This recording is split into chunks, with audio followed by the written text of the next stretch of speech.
más de 18 años en esta ciudad nos tenemos que mover del estado, y desde allá de lejos nos trae y nos permite predicar en esta iglesia. Así que yo felicito a los pastores, de verdad es una iglesia hermosa. No solo el edificio que está hermoso, la iglesia es hermosa, me gozo con la alabanza, nos ministran tan lindo, hay tanta energía y tanto dinamismo que es realmente hermoso. Mi nombre es Oscar Martínez, yo soy originario de Guadalajara, Jalisco. ¿Habrá algún paisano por aquí? Aparte de la pastora, ¿habrá otro paisano por acá? Sí, la pastora yo sé que es de por allá, que me prometió unas tortas ahogadas. Vivimos por acá 18 años en Salt Lake City, yo viví por acá, Dios me permitió la oportunidad. El año pasado me moví a Vista, California, donde me casé con mi esposa que me acompaña, Griselda.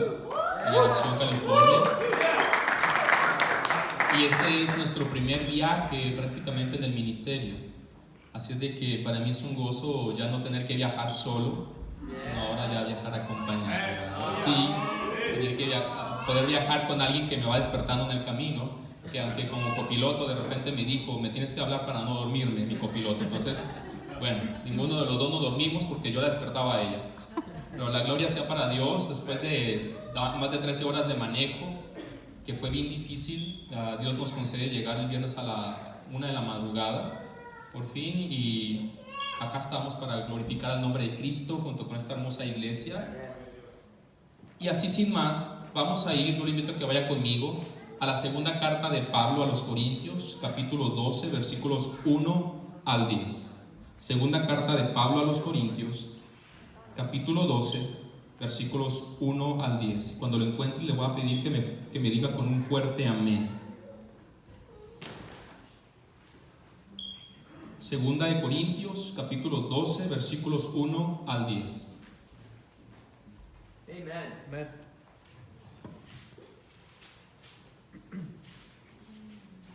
Amén. Amén. Ciertamente no me conviene gloriarme, pero vendré a las visiones y a las revelaciones del Señor. Conozco a un hombre en Cristo que hace 14 años, si en el cuerpo no lo sé. Si fuera del cuerpo no lo sé, Dios lo sabe. Fue arrebatado hasta el tercer cielo, y conozco al tal hombre, si en el cuerpo o fuera del cuerpo no lo sé, Dios lo sabe, que fue arrebatado al paraíso, donde oyó palabras inefables que no le es dado al hombre expresar. De tal hombre me gloriaré, pero de mí mismo en nada me gloriaré, sino en mis debilidades. Sin embargo, si quisiera gloriarme, no sería insensato, porque diría la verdad, pero lo dejo para que nadie piense de mí más de lo que en mí ve u oye de mí. Y para que la grandeza de las revelaciones no me exaltase desmedidamente, me fue dado un aguijón en mi carne, un mensajero de Satanás que me abofetee, para que no me enaltezca sobremanera, respecto a lo cual 3 veces he rogado al Señor que lo quite de mí, y me ha dicho: bástate mi gracia, porque mi poder se perfecciona en la debilidad. Por tanto, de buena gana me gloriaré más bien en mis debilidades, para que repose sobre mí el poder de Cristo. Por lo cual, por amor a Cristo me gozo en las debilidades, en afrentas, en necesidades, en persecuciones, en angustias, porque cuando soy débil, entonces soy fuerte. Padre, en esta hora yo te agradezco, Señor, por esta hermosa congregación que tienes aquí. Gracias por la iglesia, gracias por la vida de cada hermano que está reunido aquí. Gracias por sus vidas, sus familias, por sus hijos, su trabajo, su salud. Gracias por lo que tú sigues obrando en ellos y a través de ellos. Te pido, Espíritu Santo, que tomes el control de la palabra en esta hora, que seas tú hablando a través de mí, yo sea un mero micrófono a través del cual tu voz sea escuchada, que seas tú hablando a nuestros corazones, que seas tú hablando a nuestra necesidad y a nuestra vida, porque solo tú, oh Dios, tienes palabras de vida eterna, palabras de verdad. Dios, en tus manos me pongo en esta hora, en el nombre de Jesús. Amén. El mundo de hoy, en las escuelas, enseña lo que es la famosa teoría de la evolución que hemos escuchado tantas veces. Parte de la teoría de la evolución enseña que el ser humano, el ser vivo, se desarrolló a través de un proceso evolutivo que comenzó de la nada, y de la nada comenzó a tomar forma y se fue desarrollando a través de los siglos y a través de miles de años, hasta llegar a convertirse en lo que hoy tenemos como un ser humano completamente desarrollado. Parte de esa teoría tiene que ver con la creencia de la supervivencia del más apto. Es decir, la propuesta de los evolucionistas es de que cada ser vivo evolucionaba quitándose los aspectos inferiores, los aspectos de debilidad, y adoptando aspectos de superioridad, aspectos que le iban a dar más fortaleza, para así ir evolucionando en nuevos cuerpos diferentes. Es lo que los científicos le llaman a la teoría de la evolución. Desgraciadamente, estas ideas han sido adoptadas por muchos grupos a lo largo de la historia, con connotaciones totalmente negativas. Las ideas de la superioridad de la raza, las ideas de la superioridad de las culturas, las ideas de la superioridad sobre otro tipo de personas que hablan diferente, han emergido, han aparecido a lo largo de la historia y han tratado de desacreditar o de someter o de destruir a culturas que ellos consideran inferiores o más débiles. Esto fue parte de lo que provocó la Segunda Guerra Mundial, cuando aquellos hombres, los nazis, los alemanes, buscaron crear el superhombre, quitando todas las debilidades en las culturas para quedarse ellos como una raza superior. Ellos buscaban una cultura perfecta, una raza perfecta, una raza sin debilidades, y para eso tenían que destruir a todo aquello que consideraban como débil. Estas ideas son también transmitidas a nuestra época a través de muchas cosas. La televisión, las películas nos llaman y nos dicen que para que una persona pueda tener verdadero valor hoy en el mundo, es necesario tener, es necesario triunfar, es necesario poseer. Aquel que no posee, aquel que no tiene, es una persona que se le considera débil, menospreciable, o se le hace a un lado. Nadie hoy en el mundo está dispuesto a glorificarse en la debilidad. Nadie hoy en el mundo nos enseña que ser débil es bueno. Todo el mundo busca el poder, todo el mundo busca un título, todo el mundo busca estar por encima y poseer aquellas actitudes de fuerza y de valor. Y eso mismo pasaba en la iglesia de Corinto. Entre esta iglesia y Pablo, que fue su fundador, había una relación estrecha pastoralmente. Pablo había pasado 18 meses en la iglesia ministrando, y después de eso Pablo se va y escribe una carta que se pierde, donde Pablo trata de arreglar algunos problemas dentro de la iglesia. Después Pablo vuelve a escribir otra carta que nosotros conocemos como Primera de Corintios, donde Pablo habla acerca de arreglar algunos problemas dentro de la iglesia y enseñar a la iglesia algunos aspectos doctrinales que la iglesia desconocía. Pablo, después de escribir lo que tenemos como Primera de Corintios, vuelve a visitar a la iglesia, donde se le llama una visita dolorosa, porque fue una visita que provocó grandes problemas tanto para Pablo como para los corintios, tratando de arreglar todas las divisiones que había ahí. Y después Pablo escribe otra carta llamada la carta severa, que tampoco tenemos nosotros, tratando de exhortar a los de Corinto. Finalmente Pablo escribe otra carta, que es nuestra carta de Segunda de Corintios, donde Pablo vuelve a tratar problemas que surgían en la iglesia. Y después de escribir Segunda de Corintios, Pablo visita nuevamente a la iglesia. Los problemas en Corinto eran muy grandes. Ya desde que leemos la primera carta de Pablo a los Corintios, vemos toda la gama de problemas que la iglesia enfrentaba, desde divisiones en los primeros capítulos, desde pecado permisivo dentro de la iglesia en los primeros capítulos, una tolerancia del pecado dentro de la iglesia, pecados que eran tan grandes y tan espantosos, dice Pablo, que ni aún los gentiles los practicaban, pero la iglesia no solo lo permitía, sino que lo practicaba y lo aplaudía. Pero ahora en Segunda de Corintios vuelve a Pablo a tratar esos problemas de división, pero sobre todo hay un problema que Pablo trata en Segunda de Corintios. Un grupo que se oponía a Pablo, un grupo que le llamaba mentiroso, un grupo que trataba de desacreditar su ministerio apostólico. Y en el primer capítulo de 2 Corintios, Pablo escribe para decirle a aquellos que le llamaban mentiroso, porque aparentemente Pablo había prometido ir, y para desgracia de él no pudo llegar a tiempo, porque dice el primer capítulo de 2 Corintios, hubo una gran tempestad que se opuso a Pablo, que él tuvo miedo de perder su vida, y por eso no pudo llegar. Y la gente le llamaba mentiroso, no tienes palabra, no cumples tu palabra. Por eso Pablo escribe, no fue porque yo no quise, fue porque se me impidió por causa de la tormenta. Y Pablo sigue desarrollando su argumentación a su favor de su llamado apostólico a través de los primeros 7 capítulos de 2 Corintios. Cuando llega al capítulo 8 y capítulo 9, Pablo hace un alto para exhortar a la iglesia de Corinto a ofrendar. Pablo iba a recoger una ofrenda para llevar a la iglesia de Jerusalén. Y después, en el capítulo 10 al 13, Pablo retoma su argumento en contra de sus opositores.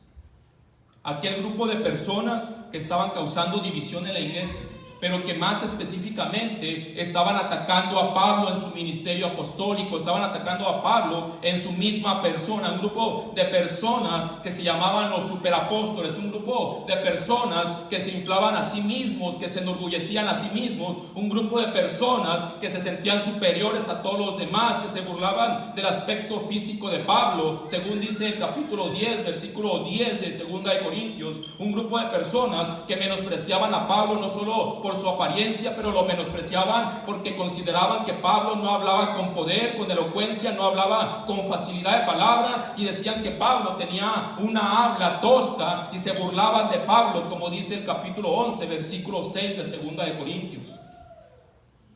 Un grupo lleno de orgullo que se aprovechaba del evangelio, pero que acusaba a Pablo de aprovecharse del evangelio y de la iglesia. Y por eso Pablo trata de defender su llamado apostólico a la luz de Cristo Jesús. Pablo se defiende de todos los ataques contra él. Y aun cuando dice Pablo, aun cuando yo soy menospreciado, aun cuando se me toman menos, aun cuando la gente no me considera, dice Pablo en el capítulo 10, del versículo 1 en adelante, yo no voy a hacer lucha como ellos, yo no me voy a pelear ni a contender como ellos, yo voy a hacer una lucha espiritual contra toda fortaleza que se levanta o se opone al nombre de Cristo. Ellos esperaban que Pablo llegara y se agarrara a golpes o a palabrería con ellos. Dice Pablo, no, yo no milito según la carne. Yo no voy a hacer una lucha así. Ellos estaban atacando duramente a Pablo, y Pablo no quiere reaccionar en la carne. No voy a reaccionar en la carne. En el capítulo 10, versículo 12 de 2 Corintios, él declara que estos superapóstoles, llenos de orgullo, llenos de soberbia, se medían a sí mismos por sus propias normas. Es decir, ante sus ojos ellos eran exaltados, ante sus ojos ellos sí eran superiores, ante sus ojos ellos tenían las mejores revelaciones, ante sus ojos ellos sí tenían un verdadero apostolado. No Pablo, que era débil, no Pablo, que se veía físicamente mal, no Pablo, que hablaba toscamente, no Pablo. Ellos sí se medían ellos a sí mismos de acuerdo a su propia regla. Estos mismos hombres, en el capítulo 11, versículo 18, dice Pablo que se medían según la carne. Esa era su regla. Se medían en la carne y ellos se sentían superiores a todos. Por eso Pablo no duda en decirles, son ministros de Satanás disfrazados. Ministros de Satanás llenos de orgullo. Y Pablo, en lugar de contender a golpes o en lugar de agarrarse a palabrerías, decide entonces hacer lo que ellos hacían, enorgullecerse. Y a partir del capítulo 11, versículos 16 al 33, Pablo dice, yo tengo también credenciales para las cuales puedo también enorgullecerme. Y entonces dice, yo también soy hebreo, yo también soy israelita, yo también soy siervo de Cristo, yo también tengo de qué enorgullecerme. Pero después de eso, él dice, pero sobre todo, yo he sufrido por el evangelio. Yo he sufrido ataques, yo he sufrido contrariedades, yo he sufrido golpes, yo he sufrido azotes, yo he sufrido persecución, yo he sufrido naufragio, yo he sufrido por la iglesia, yo lloro por la iglesia. Pero Pablo dice, ni aún de eso me gozo ni me enorgullezco. Al comenzar en el capítulo 2, entonces Pablo dice, no es conveniente enorgullecerme, pero entonces vendré a las visiones y a las revelaciones. Pablo no quería entrar en el juego de los superapóstoles. Pablo no quería entrar en el juego de a ver quién es más por sus revelaciones o a ver quién es más por lo que posee. Pablo no quería entrar en ese juego, por eso dice, no me es conveniente, pero les voy a decir una revelación sorprendente. Y Pablo tiene cuidado en no decírselo o referírselo a él mismo. Pablo tiene cuidado en referirlo en una tercera persona, pero sabiendo que era él. Esto lo hace para que él no reciba ningún tipo de gloria como los opositores. Él quiere enfatizar, no él como apóstol, sino la grandeza de las revelaciones tan sorprendentes que él recibió. Y él declara, no me gozo en esas revelaciones sorprendentes, me sigo gozando en las debilidades. Me sigo gozando cuando me faltan las fuerzas. Me sigo gozando cuando me llega la enfermedad. En esos momentos, dice Pablo, sí me enorgullezco, sí me glorío. Y a partir del versículo 7, Pablo dice, para que no me exaltase sobremanera, me fue dado un aguijón en la carne. Muchos han tratado a lo largo de la historia de definir qué se trata el aguijón. ¿Qué quiere decir Pablo con el aguijón? Algunos argumentan, de acuerdo a lo que dice Gálatas 4:15, que probablemente Pablo tenía algún tipo de ceguera o enfermedad en los ojos, porque él dice que los de Gálatas querían sacarse los ojos y dárselos a Pablo. Algunos otros dicen que Pablo tenía una joroba o que tenía problemas para caminar. Algunos otros dicen que el aguijón en la carne era una persona que iba y literalmente golpeaba a Pablo. No se sabe exactamente qué era el aguijón, pero eso no es importante. Lo importante no es lo que era, sino para qué era el aguijón. Y Pablo mismo indica para qué le fue dado ese aguijón. Pablo dice, debido a la grandeza de las revelaciones, el Señor me dio un aguijón. Revelaciones que Pablo recibió y que eran sorprendentes, mayores que las que cualquier otra persona había tenido, pero que a Pablo se le fue prohibido revelar qué tipo de revelaciones había tenido. Lo impresionante de las revelaciones, dice Pablo, no son las revelaciones, son que yo las recibí, pero ni siquiera en eso me engrandezco, porque Pablo usa una tercera persona. Recibí algo impresionante, dice Pablo, pero no quiero hacer uso de eso porque no quiero caer como aquellos hombres que se enorgullecen, que se envanecen en sí mismos. No me conviene enorgullecerme. No quiero hacerlo. Pero tengo una revelación impresionante de parte de Dios. Le fue dado un aguijón en la carne. Y uno tiene que preguntarse por qué. Pablo, a pesar de la revelación, no había dejado de ser Pablo. Pablo no había dejado de ser un hombre normal. Pablo no había dejado de ser un hombre limitado como cualquier otro. Pablo no había dejado de ser un hombre con situaciones de debilidad y con tentaciones para el pecado. Pablo no había dejado de ser hombre. Cuando vino a Cristo y tuvo esa revelación, Pablo no dejó de ser humano. Y era por eso precisamente, porque la carne es tan débil, porque la carne tiene esa tendencia a enorgullecerse, porque la carne tiene esa tendencia a glorificarse, porque la carne, el ser humano, tiene esa tendencia a pensar más de nosotros mismos de lo que en realidad somos, porque el ser humano tiene esa tendencia a enorgullecerse por lo que posee, por lo que cree que es, por la grandeza de lo que él mismo ve en él, porque el ser humano tiene esa limitación y esa tendencia a seguir el orgullo, a enorgullecerse, a envanecerse. Y Pablo sabía que él tenía la posibilidad de llenarse de orgullo como aquellos que se oponían a él y entonces comenzar a gloriarse en la carne. Y encuentra entonces que Dios vio necesario darle un aguijón que le hiciera sufrir, un aguijón que le hiciera llorar, un aguijón que le hiciera pasar malos momentos, un enviado de Satanás que lo abofeteara. Qué lógica la de Dios.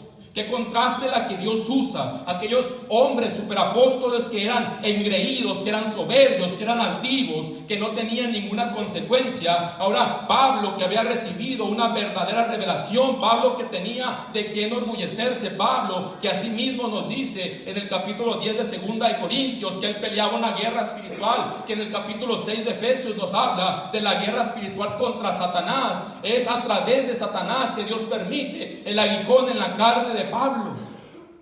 Esa es la lógica de Dios.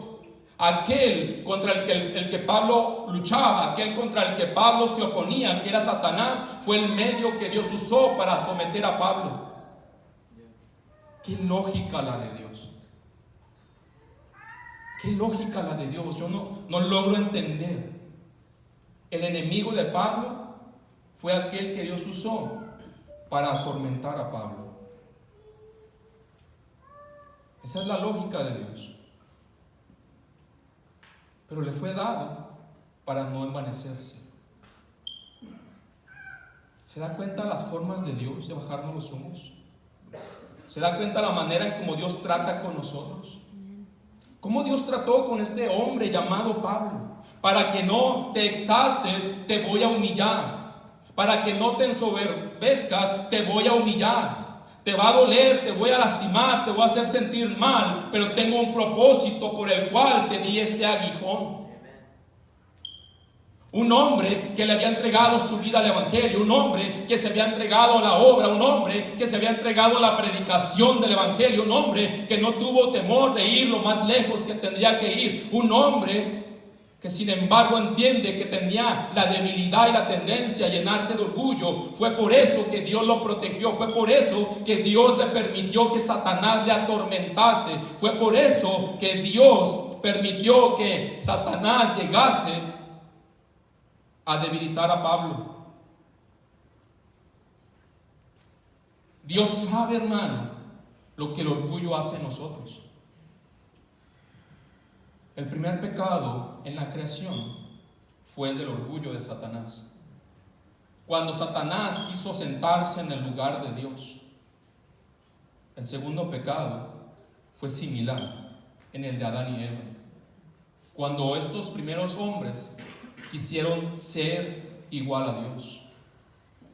Y esa mentira satánica es la que suena hoy en nuestras vidas. Esa mentira satánica es la que suena hoy en el mundo. Querer ser igual a Dios. Querer llegar a sentarnos en el trono de Dios. Enorgullecernos por los dones que tenemos. Enorgullecernos por las habilidades que poseemos. Enorgullecernos por nuestra raza. Enorgullecernos por nuestros títulos. Enorgullecernos por nuestras posesiones. Enorgullecernos por cómo Dios nos usa. Pablo dice: yo he sido usado, pero no me gozo en cómo Dios me usa. Yo me gozo aún en mi debilidad.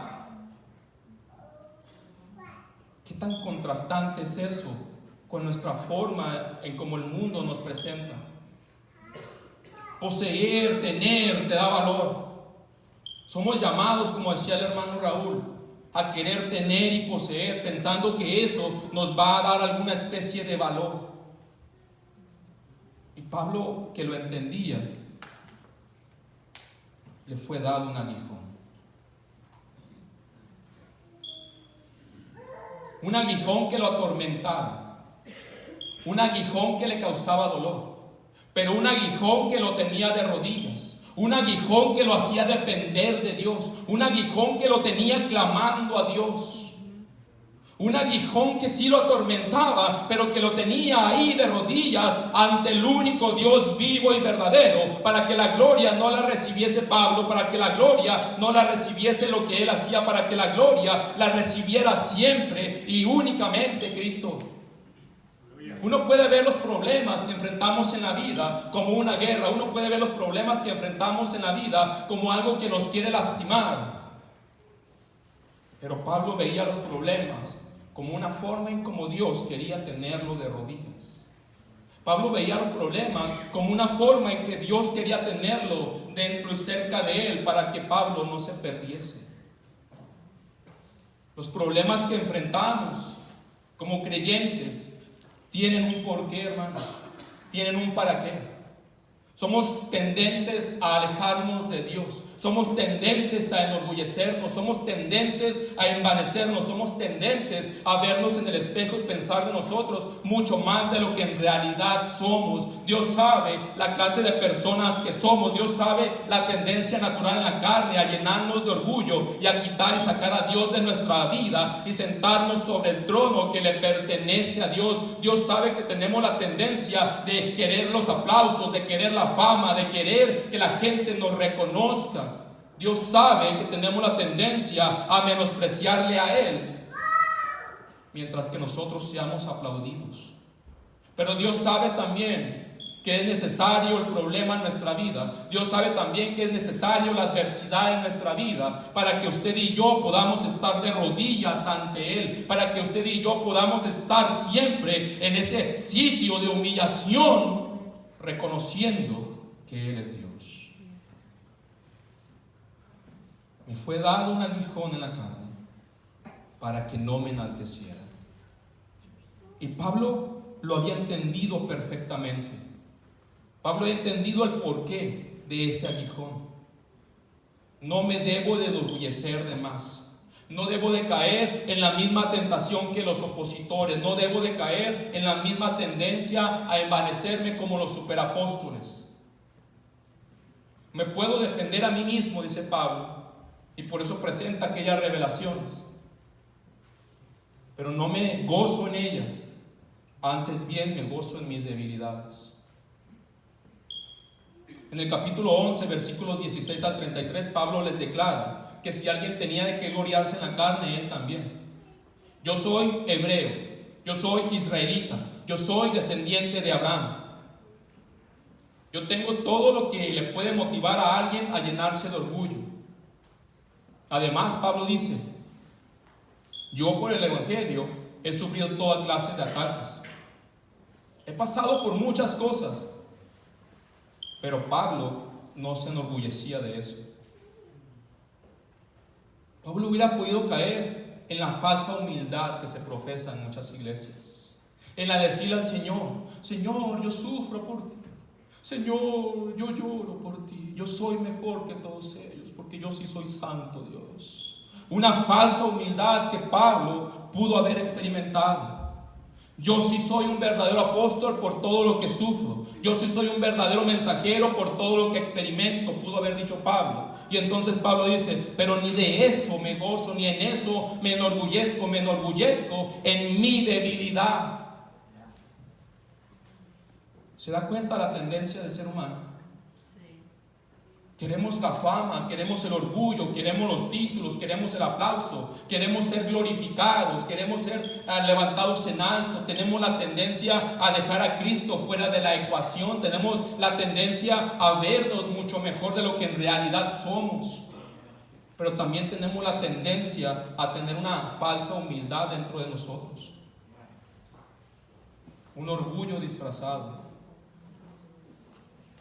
La palabra debilidad significa sufrimiento, enfermedad, fragilidad. Pablo dice: en esto sí me enorgullezco, en mi debilidad. Pablo había pasado tantas cosas por causa del evangelio, pero aparte de eso, se le daba un aguijón en la carne. Un mensajero de Satanás que le afligiría, un mensajero de Satanás que le haría pasar por malos momentos, un mensajero de Satanás que le causaría dolor en la carne. No sé lo que fue el aguijón, pero lo que sí sé es que le causaba dolor a Pablo. Lo que sí sé es que Pablo era fuertemente golpeado, porque es lo que significa bofetear, un golpe fuerte y violento. Y eso lo recibía Pablo.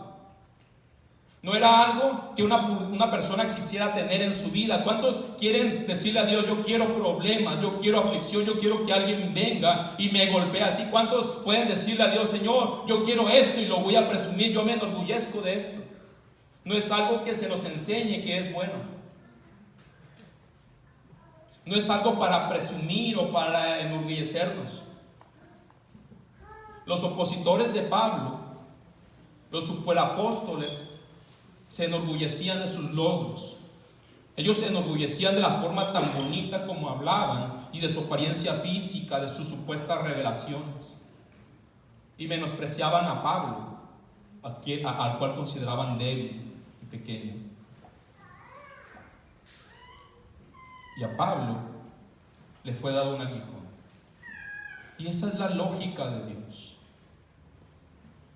Estos superapóstoles que se creían mejor que Pablo, que tenían tanta grandeza ante sus propios ojos y no había ningún problema en sus vidas, son contrastados con un hombre que se entregó de todo el Evangelio, que sufrió por el Evangelio, que lloró por el Evangelio y que le fue dado un aguijón. Qué contraste lo que Dios pone, qué contraste lo que Dios nos presenta. Dos tipos de personas, unos soberbios y otro que tuvo que ser sometido a humillación. Y Pablo dice: le rogué 3 veces al Señor que me lo quitara. Le rogué al Señor, le imploré al Señor, clamé por ayuda para que Dios viniera en mi auxilio. Vea la forma como Dios actuó en la vida de Pablo. No solo le había permitido el aguijón que lo bofeteara y que le causara dolor, ahora Pablo estaba ahí no solo de rodillas, sino en esa total dependencia de Dios. Aquellos supuestos apóstoles que se enfrentaban a Pablo llenos de orgullo y soberbia,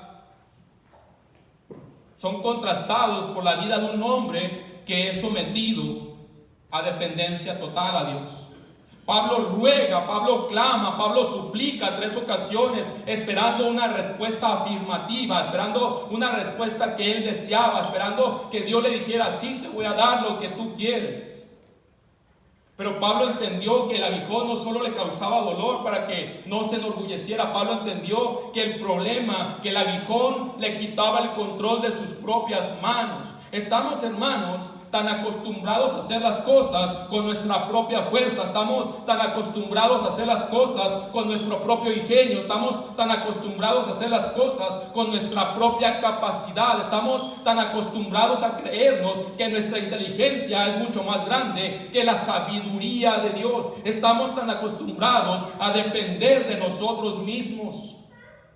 La cultura moderna nos ha dicho que nosotros podemos lograrlo, que el control de nuestras propias vidas es bueno. Pablo dice: me fue quitado el control, le rogué 3 veces al Señor por causa de este aguijón. El problema que estás experimentando, la situación que estás atravesando, la adversidad que viene a tu vida, es para que Dios te diga: te estoy arrebatando el control, te estoy quitando el poder de la situación, no hay nada que puedas hacer. Y es cuando uno tiene que descansar en Dios y decir: sí, Señor, tu mano es más grande que mis manos, tu poder es más fuerte que el mío, tu fuerza es mucho mayor que la mía, tu sabiduría es mucho más grande que mi inteligencia. Dios quiere quitarnos el control para no enorgullecernos en nosotros mismos de que nosotros lo podemos hacer sin Dios.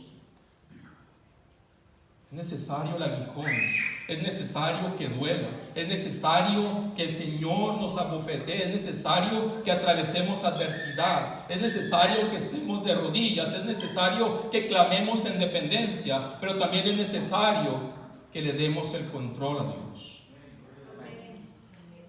Es necesario que Él tome el control. Y la respuesta que Pablo recibe no es la respuesta que Pablo deseaba escuchar. Le rogó insistentemente al Señor 3 veces: Señor, quítame este aguijón, esperando una respuesta positiva. Y él no recibió lo que él deseaba. ¿Se da cuenta cómo es Dios? Pablo era un hombre que había orado una gran cantidad de veces por otras personas y Dios había escuchado esas oraciones. Pablo era un hombre que había tenido grandes experiencias de sanidades, como narra el libro de los Hechos. Y ahora Pablo clama por él y Dios le dice no. Pablo suplica por él y la respuesta no fue la que Pablo esperaba. Y no era que Dios no lo escuchó. No era que Dios no estaba interesado en responder, fue que Dios respondió de la manera que Pablo no esperaba. La respuesta del Señor fue simple: bástate mi gracia, porque mi poder se perfecciona en la debilidad. ¿Qué manera la de Dios de responderle a este hombre, a este apóstol de apóstoles, a este hombre que era predicador del evangelio, a este hombre que era maestro, a este hombre que era misionero, a este hombre que era un extraordinario teólogo, a este hombre que es el más grande escritor que tiene la Biblia, a este hombre que había hecho cuanta cosa que podía él para el evangelio? ¿Qué manera de Dios de decirle no? Señor, pero yo soy esto en la iglesia. No. Señor, pero yo no. ¿Se da cuenta, hermano, de cómo Dios le responde a Pablo? No es por lo que tú consideras que es lo correcto, dice Dios. Yo tengo un plan mucho mayor, yo tengo un plan mucho más grande para tu vida. Yo sé lo que estoy haciendo. Esa fue la respuesta de Dios. Mi gracia es suficiente. Mi gracia te debe de bastar. Mi gracia es lo que más ocupas. Mi gracia es lo único que te voy a dar. No te voy a responder como tú lo esperas. No te voy a responder como tú lo deseas. No te voy a responder como estás ansiando recibir. No te voy a responder de acuerdo a eso. Te voy a responder de una manera diferente. Te estoy quitando el control, pero también te estoy dando lo mejor que todo hombre puede tener: la gracia de Dios. El problema de la iglesia actual es esas doctrinas, esa teología que se mueve en muchas iglesias, donde se nos enseña y se nos dice: ven y haz un pacto con Dios, dale dinero para que Dios te dé algo a cambio. O esas doctrinas que te dicen: decláralo y recíbelo, haciendo de Dios un mero esclavo de mis peticiones, haciendo de Dios un mero esclavo de mis deseos, como que si el Dios soberano se sometiese a mi petición o se sometiese a la ofrenda del pacto que yo quiero hacer con Él. Pablo entendía que no era por nada de lo que Él era. Él es soberano y Él hace lo que Él quiere hacer con mi vida. Amén. Él es soberano. No es por quien tú eres, ni por mucho que le ores, ni por tanto que le des, ni por tan extraordinario que tú seas. Él es soberano. Él es soberano, y su control y poder nadie se lo puede quitar. Pablo entendió la soberanía de Dios. Dios no le dio lo que él deseaba. Dios no le dio lo que él esperaba y por lo que él había orado. Pero como decía el canto, Pablo comprendió que Dios tiene el poder de cambiar un mal por un bien. Pablo se sometió a la soberanía de Dios. ¿Acaso nosotros sabemos qué es lo mejor para nosotros? ¿Acaso nosotros sabemos cuál es el plan de Dios para nuestra vida? ¿Acaso conocemos los propósitos de Dios a través de las adversidades? ¿Acaso conocemos los propósitos de Dios ante una respuesta negativa? ¿Acaso conocemos los propósitos de Dios ante su silencio? ¿Acaso conocemos los propósitos de Dios ante el aguijón o ante los problemas que permite en nuestra vida? Es la soberanía de Dios, y la única confianza de Pablo es que él tenía el control. Su gracia le era suficiente. Pablo no se resignó a decir: ok, bueno, ya. Pablo confió completamente en la respuesta. Él sabía que la gracia de Dios era suficiente, que la gracia de Dios lo era todo. La gracia de Dios que iba a cuidar de Pablo mismo para que no se alejara. La gracia de Dios que no iba a permitir que Pablo se fuera de su diestra. La gracia de Dios que lo iba a tener siempre cerca, aún a pesar de tanta oposición. La gracia de Dios que lo cuidará. La gracia de Dios que cuida de ti. La gracia de Dios que te da a ti lo que no mereces y te da a ti lo que tú no estás esperando, pero que Él decide darte. La gracia de Dios que te bendice, no por quien tú eres. La gracia de Dios que cambia el mal en un bien. La gracia de Dios que nos protege del mal. Pablo entendió que la gracia de Dios era suficiente. Me basta tu gracia. Me basta tu gracia, porque aunque no tengo la respuesta de lo que yo quiero, tu gracia me es suficiente. Tu gracia no me deja solo. Tu gracia no me suelta de la mano. Tu gracia no me abandona. Tu gracia no me aleja de ti. Tu gracia me tiene cerca. Tu gracia que me lleva de triunfo en triunfo aún a pesar de la adversidad. Tu gracia me es suficiente para que la gloria la reciba Cristo. Tu gracia, Señor. No yo. Tu gracia. Y la respuesta de Dios también incluía el poder mismo del Señor. Bástate mi gracia, dice, porque mi poder se perfecciona en la debilidad. No solo la respuesta no fue lo que Pablo esperaba o por lo que Pablo había orado, sino que además de que la gracia le era suficiente, él entendió que en sus problemas el poder de Cristo se manifestaría, y de esta manera Cristo sería honrado en su vida. Una traducción dice: mi poder actúa mejor en tu debilidad. Es ante el desamor y el odio en el mundo que uno puede experimentar el verdadero amor de Cristo. Es en medio de la tormenta que uno puede experimentar la paz de Cristo. Es en medio de las luchas que uno experimenta el poder de Cristo. Es en medio de la adversidad cuando uno experimenta el poder de Cristo. Es ahí en tu problema cuando tú puedes experimentar el poder de Cristo. Es en tu debilidad, en tu enfermedad, en tu adversidad, en tu flaqueza. Es ahí cuando tú puedes experimentar el poder de Cristo. Cuando el poder de Cristo recibe la honra, cuando el poder de Cristo recibe la gloria, cuando ya no son tus manos, cuando ya no es tu capacidad, cuando ya no es lo mucho que sabes, cuando ya no es lo mucho que puedes, cuando estás débil, cuando estás ahí caído, es ahí cuando el poder de Cristo se manifiesta. Es ahí en esa enfermedad cuando el poder de Cristo se manifiesta. Y vea lo contrastante: aquel grupo de hombres orgullosos que se enorgullecían de sus revelaciones y de sí mismos, eran contrastados con este hombre en su debilidad, con este hombre en su enfermedad, con este hombre en su falta de fuerzas. Y ese era el hombre al cual Dios quería perfeccionar mediante su poder. Por eso Pablo sigue diciendo: porque cuando soy débil, entonces yo soy fuerte. Esa es la lógica de Dios: gloriarnos en nuestras debilidades, agradecerle a Dios por la enfermedad, agradecerle a Dios por la adversidad. El mundo no me dice que eso sea bueno, el mundo me enseña que eso es algo negativo, pero Pablo dice: en eso sí me gozo, en eso sí me enorgullezco, en mi debilidad, porque es ahí en mi debilidad que yo puedo ver el poder de Dios fluir en mi vida, que yo sé que Dios está haciendo el milagro en mi vida, que yo puedo ver que Dios verdaderamente está actuando en mi vida.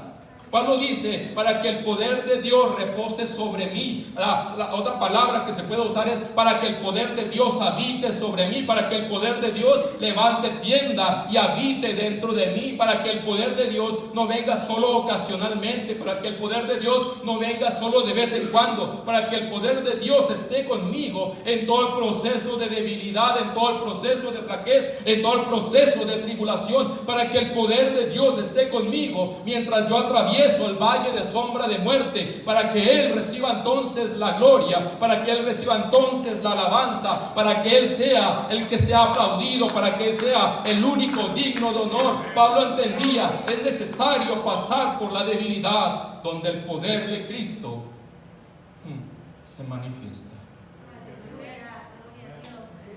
Es necesario pasar por la debilidad. Ese era el motivo por el cual este gran hombre, sin vacilar, sí se glorificaba o sí se gloriaba en su debilidad. Por eso dice en el 10: por lo cual, por amor a Cristo, me gozo en mis debilidades, me gozo en mis afrentas, me gozo en mis necesidades, me gozo en mis angustias. Es posible encontrar el gozo en los problemas. Es posible encontrar que los problemas tengan un buen propósito. Es posible comprender que las tribulaciones nos quieren bendecir. ¿Cómo podemos estar gozosos en medio de la adversidad, en medio del dolor? ¿Cómo le puedo decir a Dios: Señor, yo tengo gozo en este problema que tanto me duele? ¿Cómo podemos llenarnos de gozo en esos momentos? Eso es algo ilógico. Eso no es algo que parece normal. Rogamos, pedimos, suplicamos a Dios para no tener necesidades, le clamamos a Dios para no atravesar problemas, le clamamos a Dios para que nos libre de todo tipo de dificultades, le clamamos a Dios para que nuestra vida como creyentes sea una vida color de rosa, para que la vida como creyentes sea una vida siempre de éxito y nunca de fracaso. Se nos ha pintado un evangelio donde el hombre como el centro solo existe para que Dios le conceda todo lo que él desea y necesita para tener en esta vida una vida de placer, de gozo y de paz. Un evangelio que no existe, un evangelio que no es bíblico. Por esta razón Pablo dice que él se goza en la debilidad y afrenta. Por esta razón